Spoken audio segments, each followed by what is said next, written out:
Sir నమస్తే sir. నమస్తే. ఇప్పుడు ధర్మస్థలం అని కర్ణాటకలో ఏదో గొడవలు జరుగుతుంది సార్. ఏంటి సార్ దాని గురించి చెప్పండి 4 మాటలు. ధర్మస్థల అనేది ఒక పుణ్యక్షేత్రం అయ్యా. అక్కడ శివాలయం ఉంది.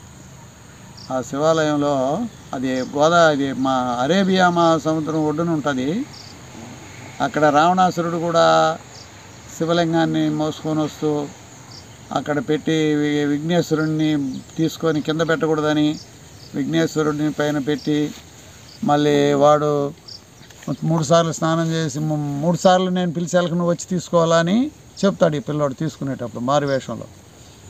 వాడిపై నీళ్ళల్లో దిక్కనే నేను కింద పెట్టేస్తుంటా రావాలా 1 2 3 అని కింద పెట్టేస్తాడు. పెట్టేస్తే ఇక అప్పుడు అక్కడ ఈ శివాలయం అక్కడే నిలబడిపోయింది. అది మంజునాథ దేవాలయం అని పేరు చెందింది. అక్కడ చాలా ధర్మస్థల అని చాలా ధర్మం 3 పాదాల మీద 4 పాదాల మీద నడుచుద్దని అనుకుంటారు. అక్కడ ఉండీలు కూడా ఏమి ఉండవు. డబ్బులు ఇసిరిసిరి అక్కడ గుళ్ళు ముందు ఇసిరిసిరి వేసి ఉంటారు. అక్కడ దొంగతనం అనేది జరగదని ప్రజల్లో గట్టి నమ్మకం. నేను కూడా పోయినా మనం పోయి డబ్బులు ఉండిలో ఏ పనిలే అక్కడ ఇసిరేసేస్తే చాలు. అవి ఆడిపోవు. సాయంత్రం అయినాక మొత్తం వాళ్ళే తీసి ఉండిలో వేసుకుంటారో మరి వాళ్ళు లెక్క పెట్టుకుంటారు ఖజానాలో. అంత పేరున్నటువంటి దేవాలయం మంజునాథ్ దేవాలయం. అంటే ఆ కర్ణాటకలో లింగాయతులు ఎక్కువ ఉంటారు. లింగాయతులు అని అంటారు ఆ జాతిని. వాళ్ళు జంగం వాళ్ళు అని మనం అంటాం ఈ ప్రాంతంలో. అక్కడ లింగాయతులు అంటారు. వాళ్ళు శైవ భక్తులు. కర్ణాటకలో శైవ భక్తి ఎప్పటి నుంచో ఉంది. వాళ్ళు పాల్కురికి సోమనాథుడు అని గొప్ప గొప్ప కవులు ఉన్నారు. వాళ్ళు శివపురాణాలు శివ గ్రంథాలు శివుడి మీద గ్రంథాలు చాలా రాసి ఉన్నారు. ఇక వీరశైవులు ఉండేవాళ్ళు అక్కడ. వీరశైవులు నాట్యం చేసి త్రిశూలంతో పొడుచుకుంటే కైలాసం వెళ్ళిపోతారని అప్పుడు భక్తుల యొక్క నమ్మకం. అట్లా ప్రాణాలను అర్పించుకున్న వాళ్ళు కూడా ఉన్నారు అప్పట్లో. అంత పవిత్రమైనటువంటి పురాతన కాలం నుంచి అంత పవిత్రమైనటువంటి శివుడి ప్రదేశం అది. శివుడి మీద అంత నమ్మకం ఉన్న ప్రజలు ఆ ఏరియాలో ఉండారన్నమాట. ఆ మంజునాథ దేవాలయంలో ఈ మధ్యనే ఒక ఎలిగేషన్ బయటపడింది. ఒక భక్తుడు కాదు, అందులో పనిచేసేవాడు పారిశుద్ధ్య కార్మికుడు, స్కావెంజర్ అంటారు. ఆ పారిశుద్ధ్య కార్మికుడు పోలీసులకు ముసుగులో పోయి ఒక కంప్లైంట్ చేసినాడు జూలై 3వ తేదీన. ఆ కంప్లైంట్ ఏమంటే వాడు అన్నీ ఇలా ఒక 2 లాయర్లను పెట్టుకొని పోయి మరి అది ఏమి తారుమారు కాకుండా మరి వాళ్ళని చంపేస్తారేమో అని వాడి ప్రాణానికి రక్షణ కూడా అడిగినారు. మరి వాడు చెప్పిన మాటలు ఏంటంటే వాడు ఆ ఉద్యోగం చేసుకుంటూ 20 సంవత్సరాలు అక్కడ ఉద్యోగం చేశాడు. ఎంతోమంది స్త్రీల మృతదేహాల్ని ఆ సముద్రం ఒడ్డున ఇసుకలో పాతి పెట్టినాను నేను. ఇప్పుడు కావాలంటే నేను తవ్వి ఆ పూరియలను ఎముకలను తీసి చూపిస్తానని చెప్పినాడు కంప్లైంట్లో. వాడు ఇచ్చిన కంప్లైంట్లో మొత్తం అవన్నీ వివరాలు రాసిచ్చినారు. లాయర్ ద్వారా పోయి 2 లాయర్లను మళ్ళీ ఏంటంటే ఈయన్ని లేపేస్తారు. అట్లున్నాయి రోజులు. అందుకని నాకు రక్షణ కావాలని కూడా కోరినాడు. ఇక వాడు చెప్పింది ఏంటంటే ఎంతోమంది ఆడవాళ్ళని, మైనర్ అమ్మాయిల్ని, మేజర్ అమ్మాయిల్ని, ముఖ్యంగా చదువుకునే వాళ్ళని అక్కడ 6 నెలలకి 3 నెలలకి ఒక అమ్మాయి కనపడలేదని ఎప్పుడు న్యూస్లో వచ్చేవి, పేపర్లో వచ్చేవి, వార్తల్లో వచ్చేది. కాబట్టి చివరికి వాడు పోయి కంప్లైంట్ ఇచ్చేదాకా ఎవరికి అనుమానం రాల. ఆ విధంగా ఆ అమ్మాయిల్ని రేప్ చేయడం, కొంతమంది ముఖాల మీద యాసిడ్ పోయడం, కొంతమంది మర్మవాళ్ళ మీద ఘాట్లు పడటం అవన్నీ ఉండేవండి. నేను చేయను ఇలా ఈ దహన సంస్కారాలు వీళ్ళకి నేను చేయను పూడ్చిపెట్టనంటే నీ ఉద్యోగం తీసేస్తాను, నువ్వు ఉండేది ఎందుకు, మేము జీతం ఇస్తాను, మేము చెప్పినట్టు వినాలని బెదిరించేవాళ్ళట. ఉద్యోగం పోతే మళ్ళీ బతకలేమని వాళ్ళు చెప్పినట్టు ఇటు చేసేవాడట. చివరికి వాడి మనసు రోసిపోయి ఉద్యోగం పోయినా పర్వాలేదని వెళ్ళిపోయి ఆ విధంగా పోలీసు వాళ్ళకి కంప్లైంట్ ఇచ్చినాడు. అది ఇప్పుడు పెద్ద దుమారం అయింది. ఏ టీవీ పెట్టినా అదే వస్తుంది, ఏ ఛానల్ పెట్టినా అదే వస్తుంది. మరి దీన్ని ఏమనాలనో. మరి దేవాలయాల కాడ కూడా ఇట్లా జరుగుతూ ఉంటే మరి భక్తులకి మరి మనోభావాలు ఎందుకు దెబ్బతినకుండా ఉంటాయి? మరి ఎట్లా ఉంటుంది భగవంతుడి మీద అందరికీ నమ్మకం? మరి అందరూ చెప్పేది ఏంటంటే మనకు తెలియదు. పెద్ద పెద్ద ఛానల్ వాళ్ళు మరి విలేకరులు వాళ్ళు తెలుసుకొని చెప్తుండేది ఏంటంటే అందులో దేవస్థానాన్ని నడిపే వాళ్ళే, ఆ యాజమాన్యాలే, పెద్ద పెద్ద తలకాయలే, బాగా పలుకుబడి ఉన్నోళ్ళే ఆ పని చేసినారు. అందుకే వాటిని బయటికి రానేలేదు. పోలీసు వాళ్ళు కూడా కంప్లైంట్లు ఇచ్చితే తీసుకునేది కాదట అంతకు మునుపు. ఏడపోయిందో ఎటుపోయిందో ఏడొచ్చి కంప్లైంట్ ఇస్తే మేము ఏడ చూసాం, మేము ఏం చేసాం తెలియదు పో అని బెదరగొట్టి పంపించేసేవాళ్ళట.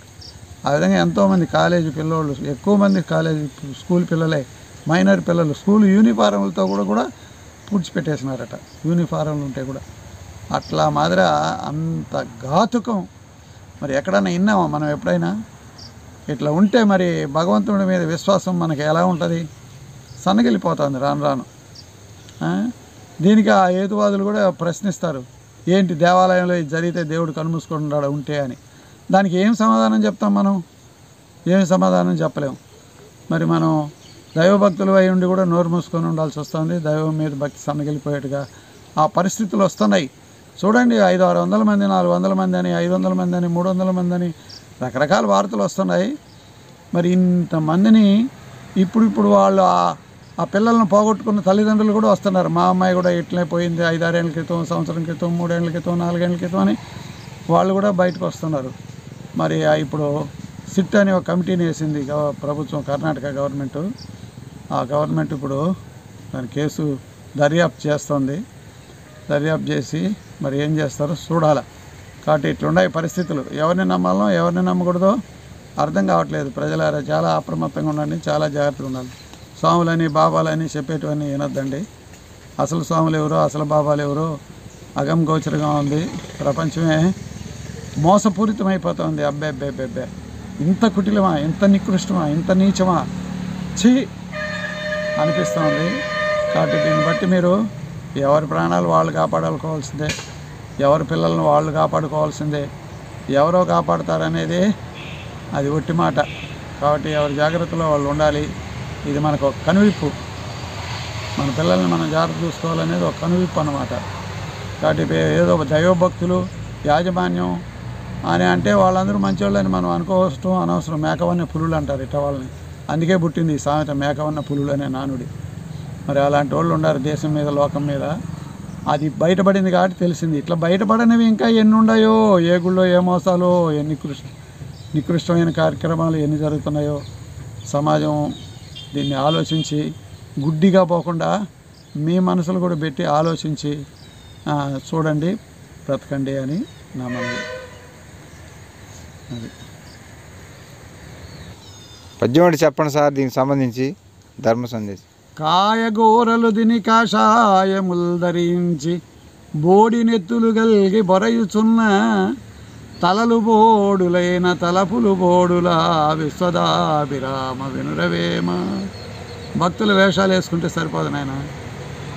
మేము కాషాయాలు ధరించుకున్నాం, బోడి కొట్టుకొని ముసుగు పెట్టినాం తలపైన, మరి నామాలు పెట్టినాం, అడ్డనామాలు, నిలువు నామాలు అంటే నమ్మదగ్గర లోకం కాదు. ఇప్పుడు వాళ్ళు కట్టాల్సింది వేషం కాదు, బోడి కాదు కొట్టాల్సింది, మనసు బోడి అవ్వాలి. మనసు బోడి అవ్వడం అంటే మంచి ఆలోచనలు ఉండాలి. ఒకరికి మోసం చేయకూడదు, అన్యాయం చేయకూడదు. మన చేతనైతే సహాయం చేద్దాం, లేకపోతే కీడు చేయకుండా ఉందాం సమాజానికి అనే తలంపు రావాలి. అది ముఖ్యం. అంతేగాని అడ్డబొట్లు నిలువుబెట్లు పెట్టి బోడి నెత్తులు కొట్టుకొని మరి ఏదో దేవుడికి భగవంతుడికి మొక్కులు ఇచ్చినట్టు, మరి పెద్ద పూజారులు అన్నట్టు, పెద్ద సాధువులు అన్నట్టు, సన్యాసులు అన్నట్టు దేశాలు తిరుగుతూ ఉంటే లాభం లేదు, సమాజానికి నష్టమే. మనం ఎన్నో చూస్తున్నాం టీవీల్లో, ఎంతమందో సాధువులు ఆశ్రమాల్లో ఎన్నో భాగవతాలు ఆడవాళ్ళను రేపు చేసినట్టు, ఎంతమందో అనామకులు బలైపోయినట్టు ఇవన్నీ జరుగుతున్నాయి సమాజంలో. చూస్తూనే ఉన్నాము. మళ్ళీ మనం మరి ఆ మార్గాన్ని విడవలేకపోతున్నాం. మరి చర్చిల్లో కూడా ఎంతోమంది పాస్టర్లు ఆడవాళ్ళను ఏడిపించడం, ఎంతోమంది లైంగిక వేధింపులు చేయడం చర్చిల్లో కూడా అక్కడక్కడ జరుగుతూ ఉన్నట్టు చెప్తూనే ఉంటారు. మరి ప్రార్థనలని వాళ్ళని పూనకాలు రప్పేయడం. అసలు సైన్స్ ప్రకారం పూనకం లేదంటే ఆడ పూనకం వస్తుంది. ఆ పాస్టర్ మళ్ళీ ఏదో చేస్తే బాగా అయిపోయినట్టు. కాబట్టి ఈ మంజునాథ దేవాలయాల్లో ఇట్లా దేవాలయాలు ఎన్నో చోట్ల జరుగుతున్నాయి, ఒక చోట కాదుగా. ఎంతోమంది తొక్కిసలాట్లో చచ్చిపోతున్నారు. మరి ఇవన్నీ మనం మన జాగ్రత్తలో మనం ఉండాలి. నిన్ను నువ్వు కాపాడుకోవాలి. అందుకే గరికపాటి నరసింహరావు చెప్పినాడు, పుట్టించే బాధ్యత చనిపోయే బాధ్యత. సావుకు ఈ రెండింటికే, పుట్టుకకు సావుకు ఈ రెండింటికే ఈశ్వరుడు కారణం. కడవంతా మధ్యలో నీదేనయ్యా, ఆయనదేం సంబంధం లేదని చెప్పినాడు. ఇది వాస్తవం. దైవ కృప ఏం లేదు మనకి. మనది మనమే, మన నీతి, మన నిజాయితీ, మన మంచితనమే మనల్ని కాపాడుతుంది. కాబట్టి ఇవన్నీ తెలుసుకొని అర్థం చేసుకోమని, మరి అనవసరమైన విశ్వాసాలకు పోకుండా నీ జీవితాన్ని నువ్వు బాగు చేసుకోమని, ఆ మంజునాథ్ దేవాలయంలో జరిగిన దాన్ని మనం అందరం బాధపడుతూ, చింతిస్తూ, ఖండిస్తూ, మనం అలాంటివి ఇంకా జరగకూడదని ఈ లోకంలో మనం కోరుకుంటూ ఉండాలని కోరుకుంటున్నాం.